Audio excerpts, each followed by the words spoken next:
Ramai dealer public gold kat luar sana ketengahkan kebaikan buat simpanan emas dekat dalam akaun Gap dekat public gold tu. Kat sini saya nak kongsikan sikit beberapa kekurangan bila kita buat simpanan dalam akaun Gap tu.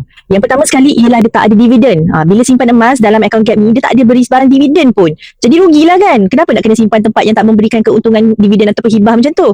So better simpan tempat lain, betul tak? Okey, anda kena faham bila kita buat simpanan emas ni kat mana-mana pun, okey contohlah emas fizikal yang kita beli cincin, gelang, rantai dan sebagainya. Bila kita beli emas tu, kita simpan sendiri dekat rumah, memang dia tak beri sebarang, memang tak bagi sebarang dividen kan. Begitu je lah rupa dia. So sama juga dengan akaun Gap ni. So akaun Gap ni sebenarnya ialah satu akaun yang memudahkan kita sebagai penyimpan emas ni untuk mengumpul dan membeli emas dalam satu tabung. So kita simpan banyak-banyak hari, tiap bulan, hari-hari pun boleh lah kan.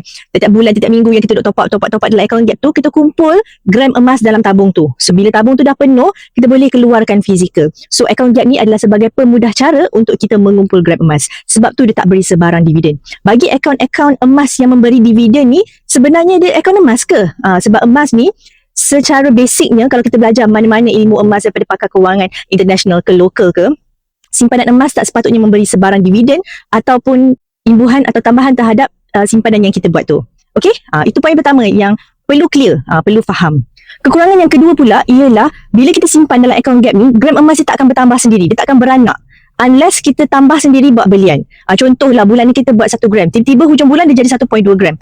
Tak, akaun Gap ni dia tak akan bertambah beranak seperti itu. Tak ada dividen dan dia tak beranak. Kalau 1 gram, 10 tahun dia tak tambah, itu je lah, 1 gram je lah yang ada dalam akaun tu. Itu kekurangan dia, ramai yang tak suka.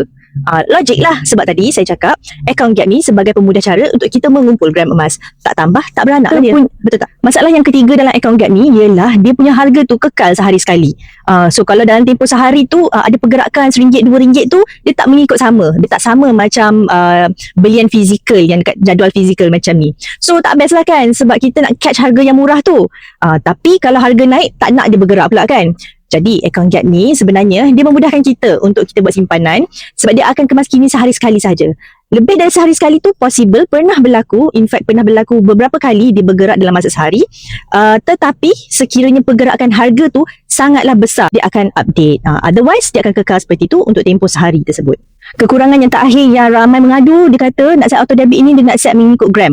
Contohnya dia nak set 10 gram terus, 100 gram terus. Tak boleh, sebab auto debit ni kita boleh set dia hanya mengikut RM. So contohnya RM100, RM200, RM500 dan sebagainya. Sebab apa? Sebab harga emas ni berbeza-beza setiap hari. Jadi kita perlu tetapkan mengikut amount. Lebih mudah untuk bank proses dan juga di pihak public gold untuk memproses belian anda kalau diikut RM. Kalau ikut gram ni dia agak sukar sebab harga gram tu berbeza-beza. Dibuatnya tiba-tiba you all dah memang set dalam bank tu, auto debit setiap bulan nak buat 200. Tapi kebetulan pula harga emas 1 gram ketika tu dia melonjak naik. Dah tak cukup duit dalam bank, gagal pula auto debit tu nanti. So sukar untuk kesemua pihak. So lebih mudah untuk kita setkan mengikut RM. So senang juga kita nak kontrol bajet kita sebab kita set by RM. Jadi dapat tak kekurangan-kekurangan yang ada dekat akaun Gap Public Gold ni? So masih lagi nak simpan dalam akaun Gap Public Gold ataupun tak nak? Kalau tak nak kenapa? Cuba share sikit.